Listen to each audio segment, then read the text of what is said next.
வேதம் கேட்போம். ஆதியாகமம் 22ஆம் அதிகாரம். இந்த காரியங்கள் நடந்த பின்பு தேவன் ஆபிரகாமை சோதித்தார். எப்படியெனில், அவர் அவனை நோக்கி, ஆபிரகாமே என்றார். அவன், இதோ அடியேன் என்றான். அப்பொழுது அவர், உன் புத்திரனும் உன் ஏகசுதனும் உன் நேசகுமாரனுமாகிய ஈசாக்கை நீ இப்பொழுது அழைத்து கொண்டு மோரியா தேசத்துக்கு போய் அங்கே நான் உனக்கு குறிக்கும் மலைகள் ஒன்றின் மேல் அவனை தகன பலியாக பலியிடு என்றார். ஆபிரகாம் அதிகாலையில் எழுந்து தன் கழுதையின் மேல் சேணங்கட்டி தன் வேலைக்காரரில் 2 பேரையும் தன் குமாரன் ஈசாக்கையும் கூட்டிக் கொண்டு தகன பலிக்கு கட்டைகளையும் பிளந்து கொண்டு தேவன் தனக்கு குறித்த இடத்திற்கு புறப்பட்டு போனான். 3ஆம் நாளில் ஆபிரகாம் தன் கண்களை ஏறெடுத்து பார்த்து தூரத்திலே அந்த இடத்தை கண்டான். அப்பொழுது ஆபிரகாம் தன் வேலைக்காரரை நோக்கி, நீங்கள் கழுதையை நிறுத்தி இங்கே காத்திருங்கள், நானும் பிள்ளையாண்டானும் அவ்விடம் மட்டும் போய் தொழுது கொண்டு உங்களிடத்துக்கு திரும்பி வருவோம் என்றான். ஆபிரகாம் தகன பலிக்கு கட்டைகளை எடுத்து தன் குமாரனாகிய ஈசாக்கின் மேல் வைத்து தன் கையிலே நெருப்பையும் கத்தியையும் எடுத்து கொண்டான். இருவரும் கூடி போனார்கள். அப்பொழுது ஈசாக்கு தன் தகப்பனாகிய ஆபிரகாமை நோக்கி, என் தகப்பனே என்றான். அதற்கு அவன், என் மகனே, இதோ இருக்கிறேன் என்றான். அப்பொழுது அவன், இதோ நெருப்பும் கட்டையும் இருக்கிறது, தகன பலிக்கு ஆட்டுக்குட்டி எங்கே என்றான். அதற்கு ஆபிரகாம், என் மகனே, தேவன் தமக்கு தகன பலிக்கான ஆட்டுக்குட்டியை பார்த்து கொள்வார் என்றான்.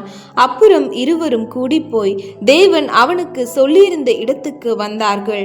அங்கே ஆபிரகாம் ஒரு பலிபீடத்தை உண்டாக்கி கட்டைகளை அடுக்கி தன் குமாரனாகிய ஈசாக்கை கட்டி அந்த பலிபீடத்தில் அடுக்கிய கட்டைகளின் மேல் அவனை கிடத்தினான். பின்பு ஆபிரகாம் தன் குமாரனை வெட்டும்படிக்கு தன் கையை நீட்டி கத்தியை எடுத்தான். அப்பொழுது கர்த்தருடைய தூதனானவர் வானத்திலிருந்து, ஆபிரகாமே, ஆபிரகாமே என்று கூப்பிட்டார். அவன், இதோ அடியேன் என்றான். அப்பொழுது அவர், பிள்ளையாண்டான் மேல் உன் கையை போடாதே, அவனுக்கு ஒன்றும் செய்யாதே.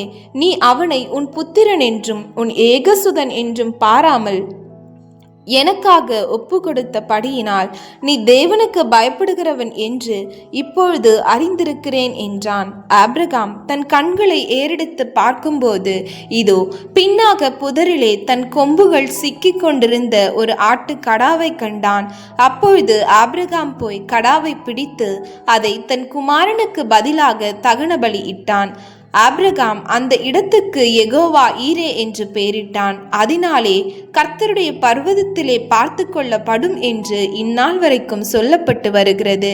கர்த்தருடைய தூதனானவர் 2ஆம் தரம் வானத்திலிருந்து ஆபிரகாமை கூப்பிட்டு, நீ உன் புத்திரன் என்றும் உன் ஏகசுதன் என்றும் பாராமல் அவனை ஒப்பு கொடுத்து இந்த காரியத்தை செய்தபடியால் நான் உன்னை ஆசீர்வதிக்கவே ஆசீர்வதித்து உன் சந்ததியை வானத்து நட்சத்திரங்களைப் போலவும் கடற்கரை மணலைப் போலவும் பெருக பண்ணுவேன் என்றும் உன் சந்ததியார் தங்கள் சத்துருக்களின் வாசல்களை சுதந்தரித்துக் கொள்வார்கள் என்றும் நீ என் சொல்லுக்கு கீழ்ப்படிந்த படியினால் உன் சந்ததிக்குள் பூமியில் உள்ள சகல ஜாதிகளும் ஆசிர்வதிக்கப்படும் என்றும் என் பேரில் ஆணையிட்டேன் என்று கர்த்தர் சொல்லுகிறார் என்றார்.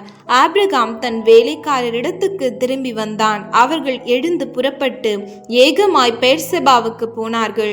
ஆபிரகாம் பெர்செபாவிலே குடியிருந்தான். இந்த காரியங்கள் நடந்த பின்பு ஒருவன் ஆபிரகாமிடத்தில் வந்து, மில்காலும் உன் சகோதரனாகிய நாகோருக்கு பிள்ளைகளை பெற்றாள். அவர்கள் யார் என்றால், முதற் பேரான ஊத்ஸ், அவன் தம்பியாகிய பூஸ், ஆராமுக்கு தகப்பனாகிய கேமுவேல், கேசேத், ஆசோ, பிக்தாஸ், இத்லாப், பெத்துவேல் என்பவர்கள். பெத்துவேல் ரெபெக்காளை பெற்றான் என்று அறிவித்தான். அந்த 8 பேரை மில்கால் ஆபிரகாமுடைய சகோதரனாகிய நாகோருக்கு பெற்றாள். ரேயுமால் என்று பேர் கொண்ட அவனுடைய மறுமனையாட்டியும் தேப்பா, காகாம், தாகாஸ், மாகா என்பவர்களை பெற்றாள்.